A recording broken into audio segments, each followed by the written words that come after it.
Coming up on City Beat, the City Council has a new member. Cedric Creer was sworn into the Ward 5 seat on April 18th. Find out more about Councilman Creer, his vision for the future, and why he says he's driven toward public service. Plus, find out why this group of firefighters cycled from California to Las Vegas in the hopes of finding a cure for a disease that often strikes their colleagues and many others. And Miracle League Soccer has come to our city. We take you to the season opener where kids and young adults with physical challenges are taught soccer tips from collegiate and professional players.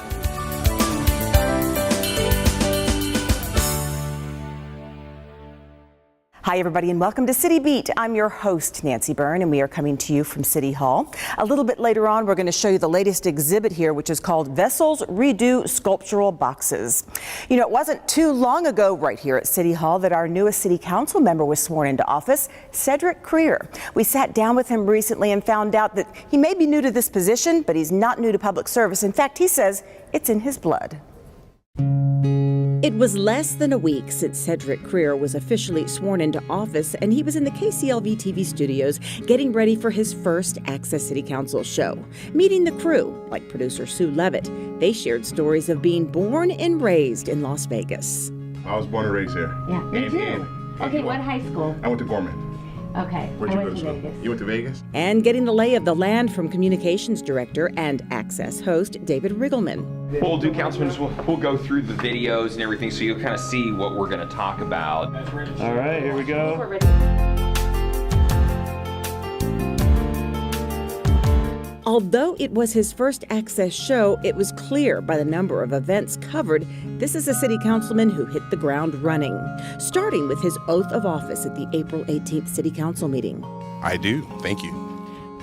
But then moving on to other recent events, a movie in the park at Lorenzi Park, a neighborhood meeting at the First Christian Church, and the opening of the Miracle League soccer season at the Engelstad Family Park. I sat down with him after the Access City Council program and discovered he is taking this all in stride because, as he says, Las Vegas is simply his home.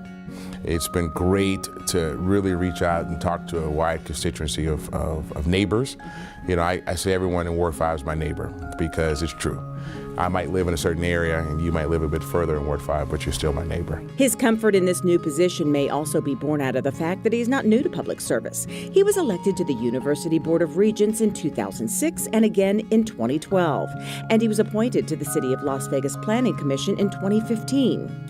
But he says his draw to serving the public is much deeper.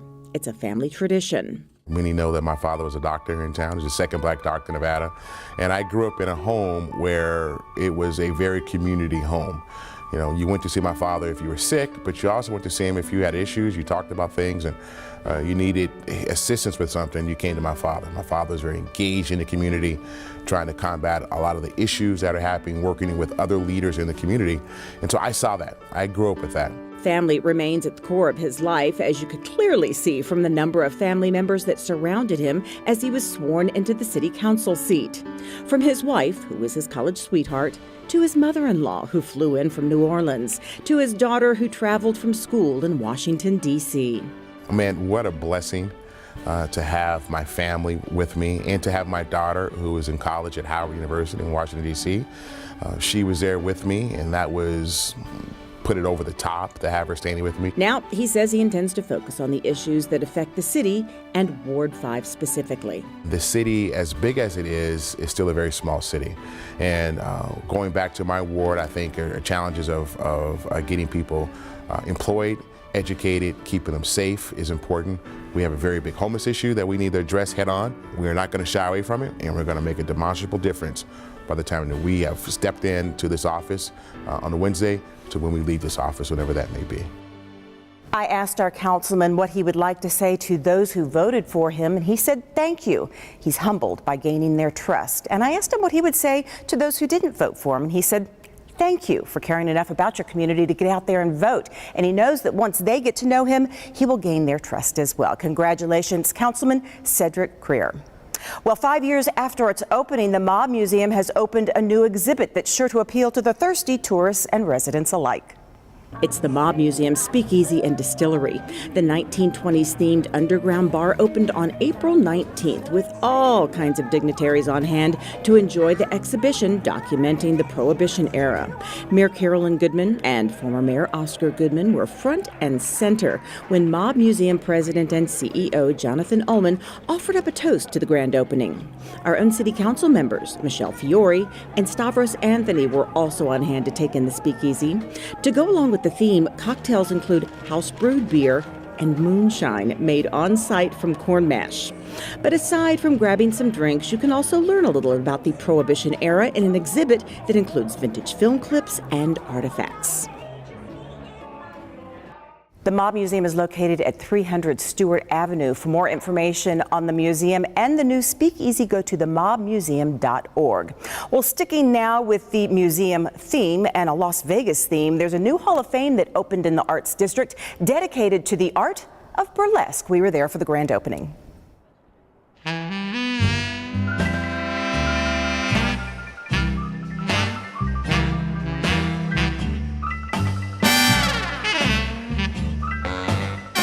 It's a Hall of Fame unlike any other. It gives visitors a colorful and informative walk down the burlesque memory lane. Books telling the history of the art form, posters, old and new, touting the latest show to hit the stage, photos of some of the beautiful people who danced and entertained, and even some of the beautiful costumes they wore on stage, at least partially or for a little while.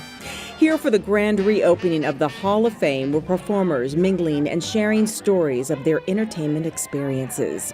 Before the ribbon, or boa, was officially cut, the executive director, Dustin Wax, thanked them and everyone who helped move a small museum from California to Fremont Street and now to this beautiful location on South Main Street in the heart of downtown Las Vegas.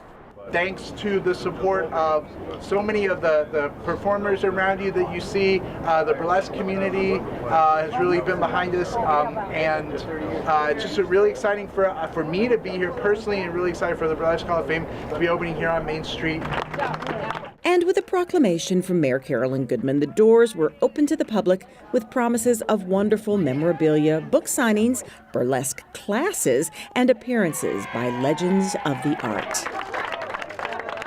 The exact location is 1027 South Main Street. Dustin Wax thinks this is the perfect location to not only attract tourists, but to attract residents who love to call downtown Las Vegas their home. We're going to take a quick break, and when we come back, we will show you why these firefighters hopped on their bikes at the Santa Monica Pier and rode all the way to Las Vegas.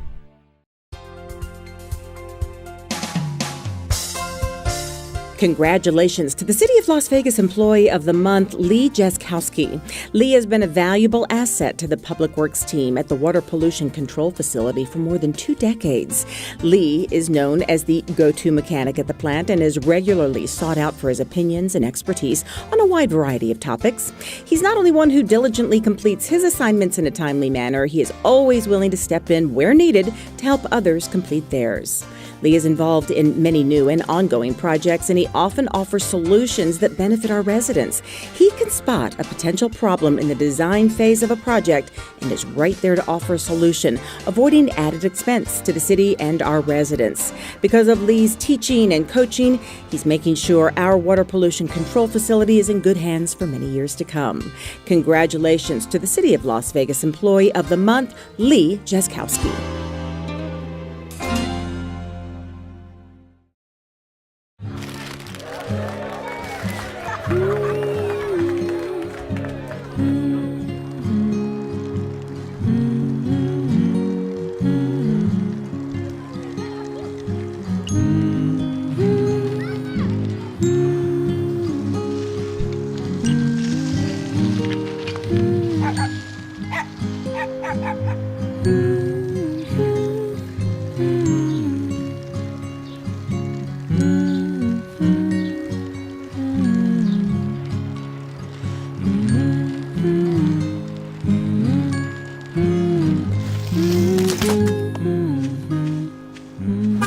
Of all the things you've done with your bike, donating it to Goodwill may be the most incredible of all. Your donations help fund job placement and training for people in your community, which means your stuff can be more powerful than you think. Donate stuff create jobs.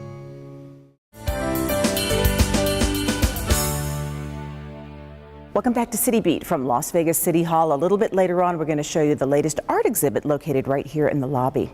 But first, if you were traveling a few weeks ago between California and Las Vegas, you probably noticed a group of cyclists on the road. Well, they were firefighters. They started at the Santa Monica Pier and ended up at Las Vegas Fire and Rescue Station 1. Photographer editor Eric Sorensen caught up with them and found out this was anything but a joyride. It was a ride aimed at saving lives.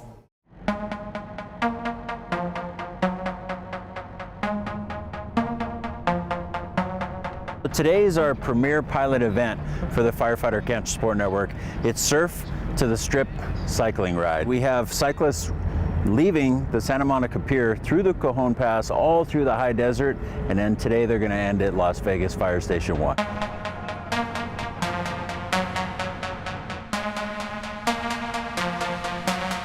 This is our pilot program. We're hoping to make this an annual event, but we're really excited, and mostly to raise awareness for cancer and for the firefighters with cancer. My best friend died of brain cancer at 21 years old from high school, and I also had an uncle die of brain cancer about 2 years back, and from breast cancer, and I knew the risks of this career that I'm joining and how cancer is such a big role in the fire service, and how it's attacking a lot of our firefighters. And I went to him, I pitched an idea. I wanted to do something crazy but have a purpose to it. A couple things about a ride. Our number one thing is safety. These guys hear me say it all the time. Any ride successful if everybody comes home safe, not hurt. So that's our biggest issue today. Cancer in the fire service is an epidemic. I myself am a brain tumor survivor, so this one's personal for me. Within Las Vegas Fire, we've had about 30 different firefighters affected with cancer just in the last 15 years. It is truly an epidemic. It's actually superseding cardiac-related problems in the fire service, and it's a tremendous issue. A couple things about the ride today. I know we got some animals here.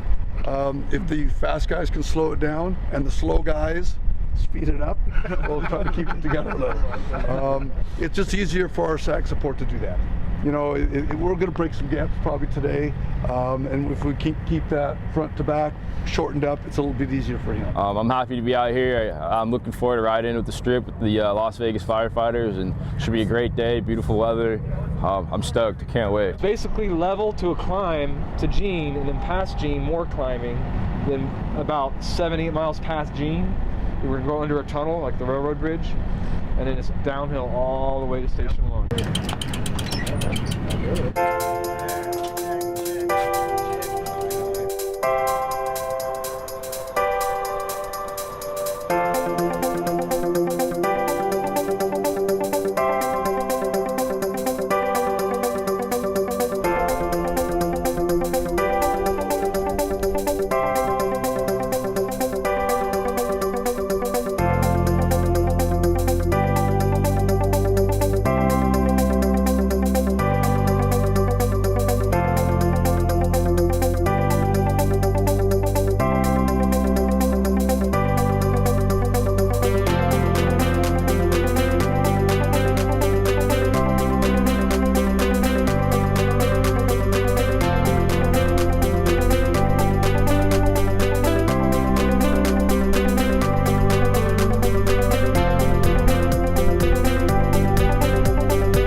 Are. Yeah. That's basically the top of the rise, and then it's downhill all the way into Vegas. Past the M, and then we hit. The road gets wider, and then stoplights. Enjoy the sights. Viva Las Vegas, baby.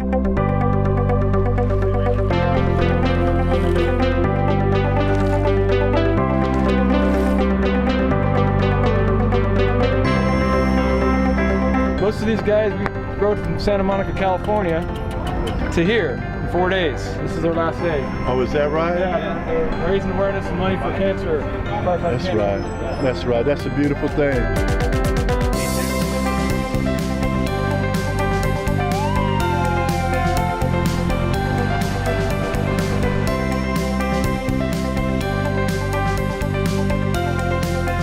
I think they did amazing. I'm so excited. This is definitely going to be something that we're going to continue in the future.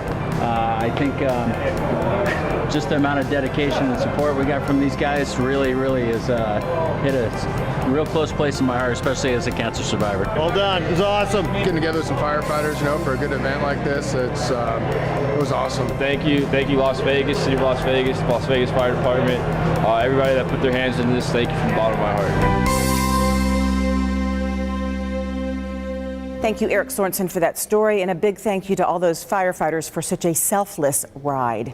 Well, one thing I think we've discovered recently in Las Vegas is that sports can bring us together, thanks to the Las Vegas Lights, the Golden Knights, the 51s, just to name a few. And here in Las Vegas, we would like for everyone to feel part of the team, regardless of physical or intellectual challenges. And that's the idea behind Miracle League Sports. Now, in 2010, Miracle League started a baseball team for children and young adults, and more recently, a Miracle League soccer team kicked off their very first season. It is the afternoon of April 12th and quite possibly one of the windiest days on record this spring, but that didn't dampen the enthusiasm here at the official kickoff of the Miracle League Soccer's opening day at Engelstadt Family Park.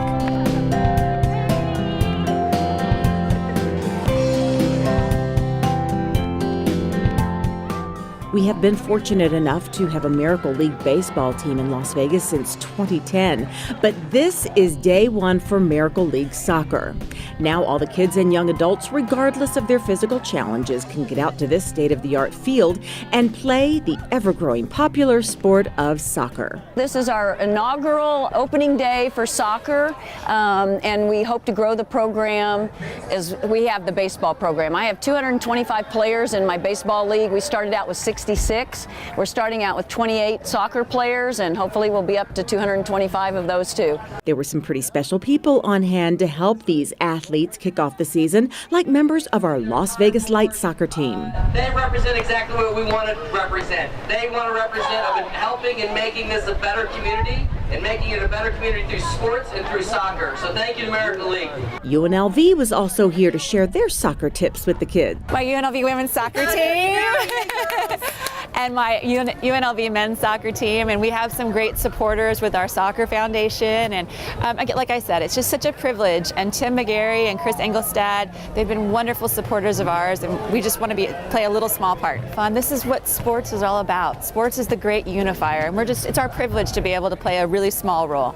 This soccer league and the baseball league are very near and dear to the heart of our newest Las Vegas City Councilman, Cedric Greer. He tells us the story behind how the Engelstadt family and others made this a reality. So Tim McGarry, who is married into the Engelstadt family, was watching 60 Minutes one night, and he saw a story about the Miracle League Baseball League, and he's sitting there, and he says, we need one of those in Las Vegas. He tracks down 60 Minutes. They put him in touch with the National Miracle League people. Next thing you know, he's partnered with the church here. Next thing you know, we've got a world-class field here for our kids. It's fantastic. Every child and young adult is welcome, and to see the look on their faces when they discover their untapped talent is priceless. If you ever come out and if you ever see the kids and you see the joy in their face of what they're doing and how they're playing their sport, you know, it kills you. So it's great. What a great opportunity for kids who are disabled and who have some challenges to come out and be a part of this. So it hits home. But we're so blessed in this community to have, you know, the different organizations that come out and support us. Yes, the Las Vegas Lights, as soon as they heard about us, they wanted to be right out here and do whatever they could to support the organization. Rich and the UNLV men's soccer team and Chris and the women, they've also put on camps for us. They're always here to help our kids as well. If you'd like more information about Miracle League Soccer or baseball, you can go to miracleleaguelasvegas.com. We're going to take another break, and when we come back, we'll show you that learning about sustainability is not only important, it can be fun if it's done in Las Vegas.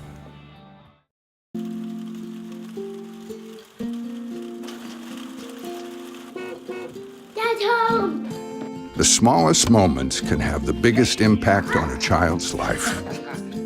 Take time to be a dad today. Well, Thomas, you've got pre-diabetes. But with more exercise and a change in diet, it can be reversed. I've tried exercising. It just makes me hungry for bacon. I love bacon, too. And who really likes to exercise? Not me. Me neither. Nobody. So we're good? What? Oh, you still have pre-diabetes. Big time.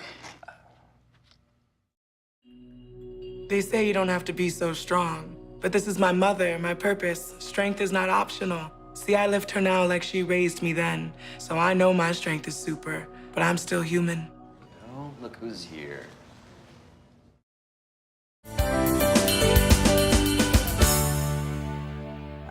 Welcome back to City Beat from Las Vegas City Hall. You know, Earth Day 2018 may have come and gone without you even noticing that it's a thing. But Las Vegas always makes a big deal out of that day set aside to learn how to protect our Earth. And one of the biggest events has become Green Fest in downtown Summerlin. It's an educational and informational event all tied up in one.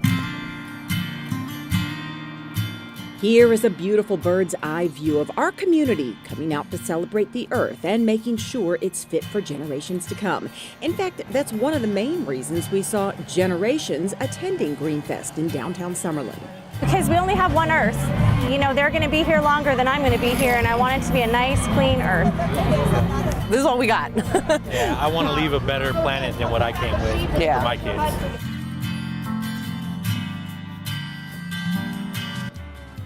Greenfest is always a family affair. There are fun lessons for our kids and a lot of great sustainability information for adults. There were dozens of booths with information on everything from solar options for the home to beautiful places to get out and enjoy the great outdoors. The city of Las Vegas has been attending Greenfest long before it was moved here to downtown Summerlin. Environmental Compliance Inspector John Salvi says he's been doing outreach like this since the early 1990s. This event that we do right here is our most effective public outreach throughout the year, and for no other reason that we have over 60,000 people that come out here. He says it's a great opportunity to tell residents how they can help the city's pollution control plant keep our water safe and clean. Many things people simply don't know, like what should and should not be flushed down our toilet or drains. And if you see here, we've got paper towels, cotton balls, tissue, and disposable wipes. None of those should go into the sewer. And in fact, if you look at this tissue right here, this is a Kleenex tissue that's been in here for a long time. It still hasn't broken down. The only thing that's designed to break down into the sewer is toilet paper, and that breaks down within seconds. He says another thing people don't realize is storm drains you find on our streets take that water straight to Lake Mead. Stormwater doesn't go through our water treatment plant, so it's vital we don't contaminate that water outside our homes. In other words, we treat normally what we would call dirty water, what goes down the toilet, what goes down the sink, what goes down the shower. Industrial type waste, things like solvents, paints, oils, thinners, can cause upsets at the wastewater treatment plant and should never be discharged into the sewer. He says something as seemingly innocent as cleaning paintbrushes can be very damaging. In fact, washing out your paintbrush in the gutter is no different than washing out your paintbrush in the lake. Bottom line, don't do it. Many of the families here say they love the fact that this local event highlights local entities and businesses. It really showcases our local businesses and local options, and that's important to us to stay local and stay with local companies and things like that. And then, you know, we're not always able to keep up on current technologies and advancements, so something like this is a great way to keep our knowledge up and see what options we have out there. And if you think for 1 minute all this information is getting lost in jump houses, slides, and grassy play areas, meet this young lady who could probably open up her own information booth when it comes to being earth-friendly. It is very important important to respect the earth, and it's pretty much the golden rule. Treat other people the way you want to be treated, but it doesn't just rely to people, it relies to nature, the oceans, animals, like all kinds of creatures here. If she is any indication, our planet will be in good hands for generations to come. Well, as we have been promising, we're going to show you the latest exhibit here in the Las Vegas City Hall lobby, otherwise known as the Grand Gallery. It's called Vessels Redo Sculptural Boxes by Mike McCullum. Let's take a closer look.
The exhibit will be here until June 8th. Well, we want to thank you for joining us for this City Beat, but as we go to close, we're going to take you to the ever-popular Highland Games recently held out at Floydland Park at Tule Springs, a celebration of Scottish heritage. We'll see you for the next City Beat.